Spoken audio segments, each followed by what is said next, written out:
and that one of FIFA, we decided to use the FIFA statutes. And that's why we chose to use those who have been active for 2 years out of the last 5 years. And so it needs to be clear that for new rules to be made, we need a NEC in place, and we don't have a NEC in place at the moment. So we had to rely on what is available, and what is available that had the lower threshold were the FIFA statutes. And so we put in the 2 out of 5 years for eligibility. It's good to note also that, again, the FIFA statutes talk about endorsement from members, whereas the FKF Constitution talks about endorsement from clubs. That's a serious deviation, so that rather than use clubs to endorse aspirants, the Electoral Board has given direction that we use members. And members, according to FKF, actually are defined to include referees, referees associations, the coaches associations, players associations, and that therefore broadens the scope from where people could get endorsement.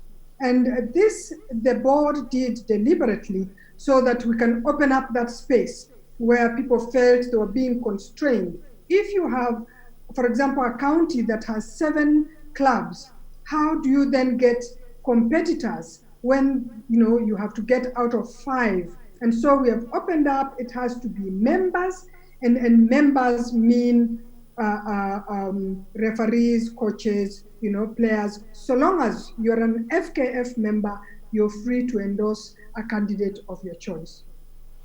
Well, after clearing that very well in terms of membership and of course membership seats with the Football Kenya Federation, we have different bodies for coaches, KEFOKA and others coming in. The roadmap in terms of having the elections is set for September, October this year, which is next month. And looking at all this and government containment measures, what's the plan that the board has put in place to ensure that this happens while at the same time also taking into consideration the Ministry of Health containment measures around COVID-19 throughout the country?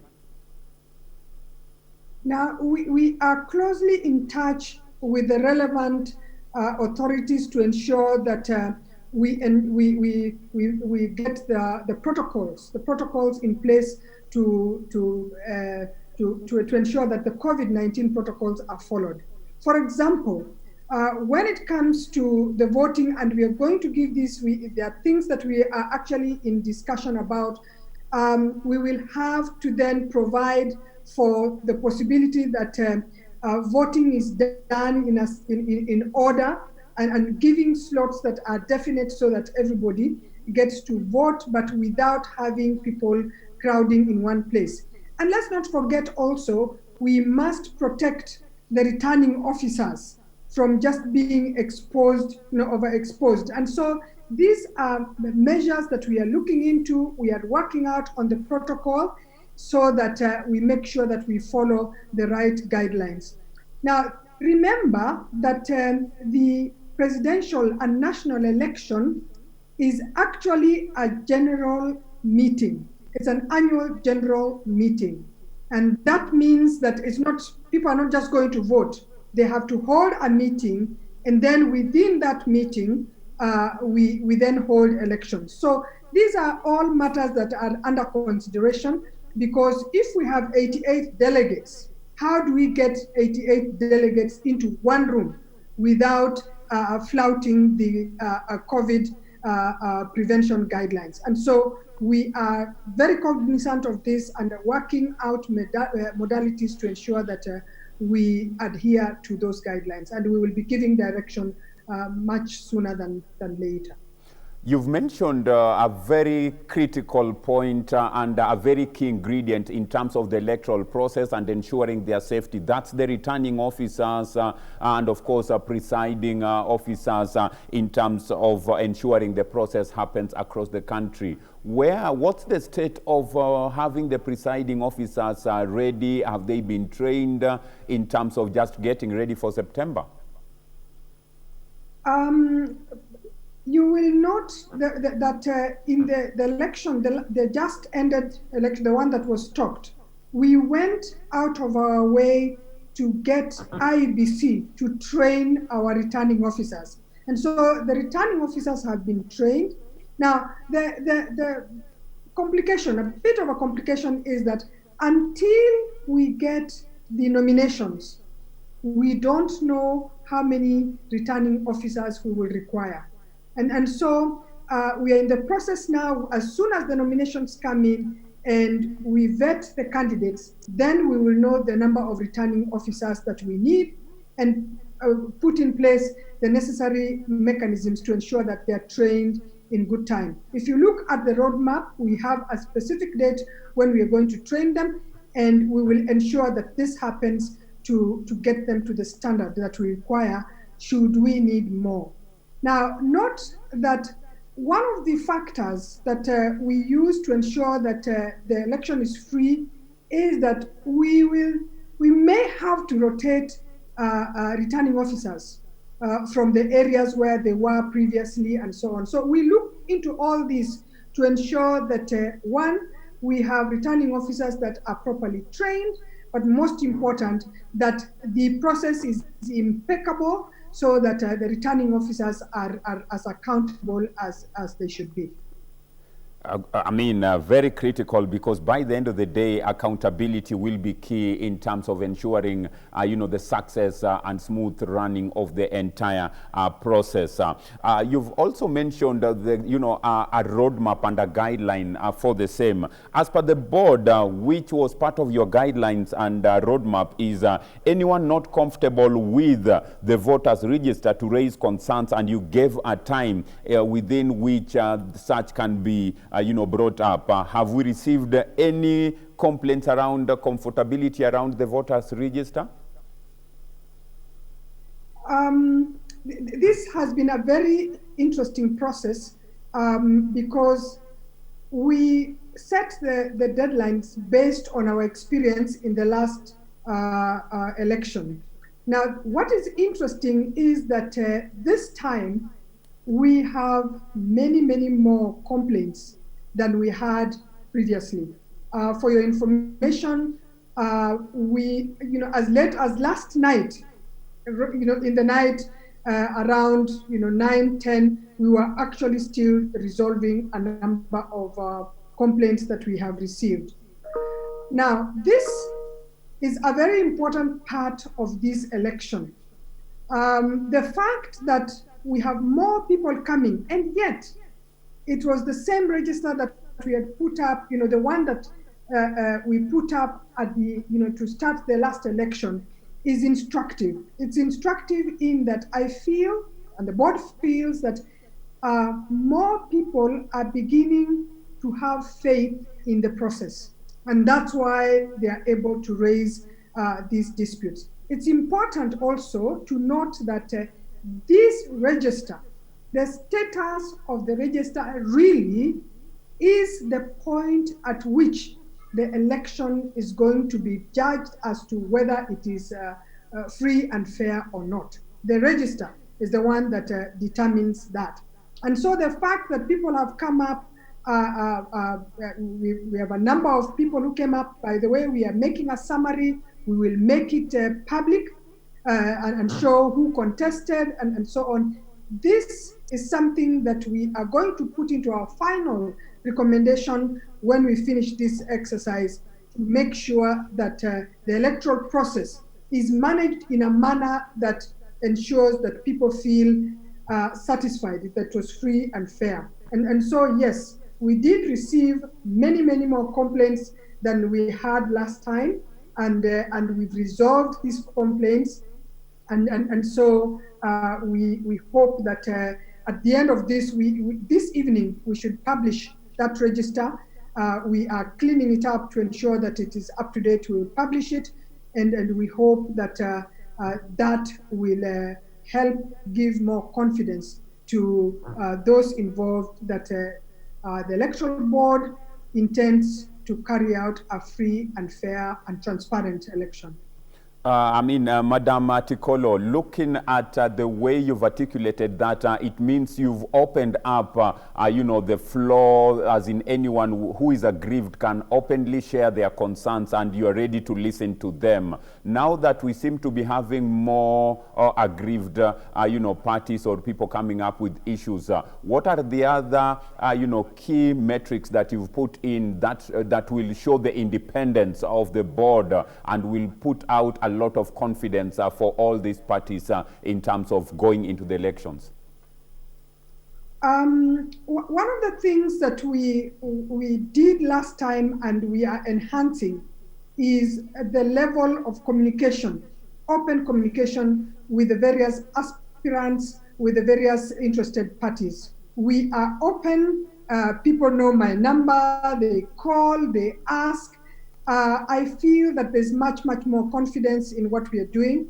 And remember, we have very, very clear regulations that we are following. And so based on this, people can see, we explain. Yesterday, for example, where necessary, we have had to call round tables between the various parties that are disputing to ensure that they talk. We talk them through the disputes. Some people feel figures have been cooked and so on and so forth. And like I said, we intend to give a proper report, a proper recommendation at the end of this election so that it informs the next, the updating of the rules and regulations to ensure that elections are free and fair. And really, the greatest thing that will have to be done is the management of the data, management of the match results, match fixtures across the country, because the register really is the fulcrum, is the key to a free and fair election. The register that, many clubs can go out there and get to know where their position is. Remember, we are joined by Madam Kentice Tikolo, who is the chairperson, Football Kenya Federation, Electoral Board. A very, very powerful position indeed, and a very able chairperson also. To run the same.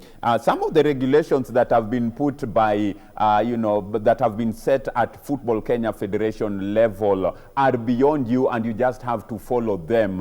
Like we all know the pyramidal approach in terms of handling everything from sub-branch to branch, then to national. Unfortunately, in this case, what you have on the table is from branch to national, then all the way down to sub-branch level. Are you comfortable with this, or would you be probably giving some proposals after this kind of elections going into the future elections? One of the things that we must respect is the fact that the Constitution and the Code were actually developed by the members.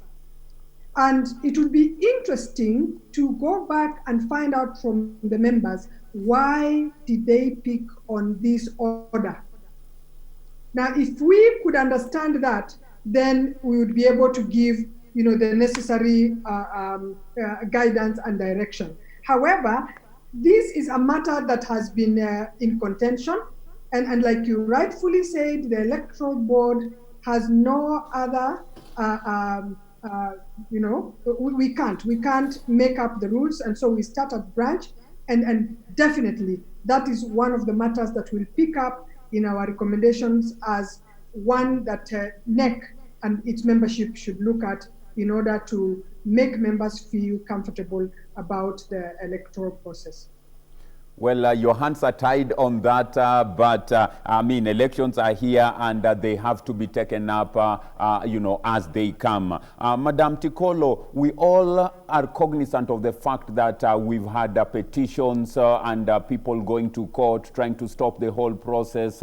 With all this happening, and of course FIFA also giving us, a green light, so much has been happening. The footballer down there wants football to progress and elections done with, and we move forward. Do you see a risk with all these petitions? And if yes, what's the way forward from your personal opinion? My personal opinion is that the election should be completed. All those disputes and all those concerns are best addressed through the NEC membership processes. And what the different parties should be doing really is putting together these matters and having them addressed as time goes. It's sad that people wait for the election time in order to raise the matters. Now, for me, that tells me that the interest is in the election rather than in the running of the sport. I would want to urge the managers, if you feel that you're a manager, if you are passionate about this game, raise those issues during the next 4 years so that they are addressed appropriately. When the rules and regulations are updated, they then take care of those things so that everybody feels right.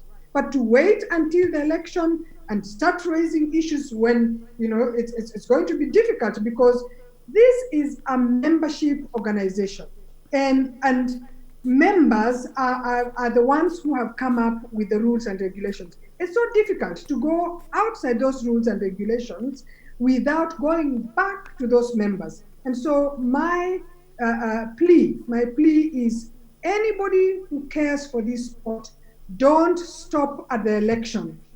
Get involved, even beyond the election, so that the difference is felt, not just at the time of election, but right through the process of running of the sport.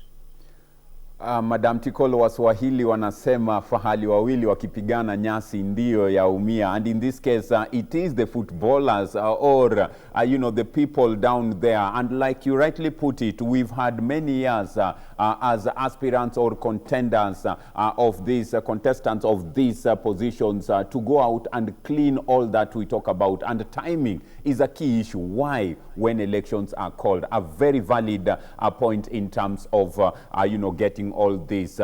Do we stand a risk with FIFA, or probably FKF could be the best to answer this, in the event that which we all pray for, that we don't go into, that a court petition or stops the elections? What happens? It would be very sad, because we all want the sport to grow. Yeah, I agree with you, and that is what should be driving whatever people do. My view is this, and I want to now remove the hat of the chairman of the Electoral Board and talk as a sportswoman. And my view is that these candidates, all these candidates, your platform for campaigning really is during the process of running of this sport.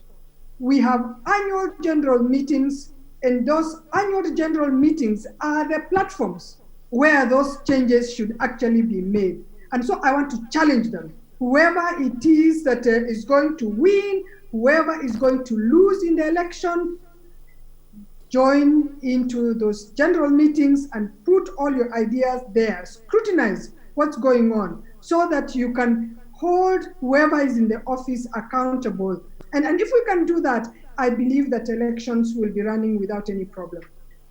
Very valid point put there by Madam Kentice Tikolo. If you feel aggrieved or you want anything, attend the AGMs, because if anything, you are a member, of the sport, and air out all your concerns and, bring them out. If you want changes in the rules, if you want, some of the regulations changed, that is the point. Not waiting for elections, then it's all chaos left, right, and center. Madam Tikolo, as we wind up, I want to give you this opportunity to now talk to all the stakeholders involved in this entire process, so that they can get a word from you as we now look forward towards the roadmap that your board put in place in terms of having these elections in place. It's our prayer that the elections are done with. What is that message that you would give Kenyans now, as we get ready for the elections? My key message will be about the Electoral Board, that the perception that the Electoral Board is not independent is so wrong. And the fact that because we operate from a goal project, we are not independent, that perception, I would want to dispel it completely. The integrity of the board is actually dependent on the people. If we are people that are not of integrity, it doesn't matter where you place us, whether we work from our own offices or some office in Garissa away from the goal project. If we are not people of integrity, that process will not be one of integrity. And so I want to tell the stakeholders, I want to tell aspirants, I want to tell candidates to have trust that we are here to make a true difference in elections. And you saw it in the one that we ran at the counties in March, and we intend to ensure that this election is free, fair, and completely transparent. And like I said, that hinges on the register. And so if you did not bring your dispute on the register, then we can't be of use. But that is the point where we need to start off. For aspirants, we will vet you. We have opened up the space. And that's why we have said, get your endorsement from any member. We've talked about 2 years active, 2 years out of 5. We've opened up the space. We would like to see more competition, because if we have better competition, we bring the best possible into the office. At the end of the day, let's make this count for what it should count. Let our players, our soccer players, let our soccer stakeholders benefit from a process that really is transparent and a process that you believe in, because the Electoral Board is free, completely free. We have absolutely no personal interests, and that I can assure you of. We are here for you, and do feel free to point out where you feel that we are not being accountable, and that we will do something about. Thank you very much, Madam Tikolo. Very well put. If you don't trust the premise, trust the individuals running the premise, because that's where decisions are made, and decisions will always be out there, for all to see and be part of. We appreciate you making time to be with us. We wish you all the best. It's our prayer that this process is done with very soon, and we will also be keeping an eye on what will be happening, and we'll be keeping Kenyans, abreast and bringing them up to speed with what's happening around that. We appreciate you making time to be with us, Madam Tikolo. Thank you so much. We are looking forward to the nomination process. Come one, come all. Please make sure you challenge whoever is there. We want as many candidates as we can so that we can get the best out of them. And so we look forward to running an excellent election, and you can trust us to do that. Thank you so much. Most welcome, and thank you so much once again. We appreciate. That was Madam Kentice Tikolo, the Football Kenya Federation Electoral Board chairperson, just updating us on happenings around the entire process. And her message is very clear, to all the candidates, all the contestants, the aspirants. Come in during nomination time, challenge each other, and by the end of the day, let's all remain progressive and remain hopeful that we are part of the whole process and we are the same. Trust, she says, will be key in terms of ensuring that the whole process is free and fair. If you are aggrieved, she puts a very strong message. You have a lot of time during the entire running of the federation as a member. Challenge anything that you feel is not right, so that come election time, whatever your concerns are already clearly put through in the entire electoral process. We appreciate her making time to be with us.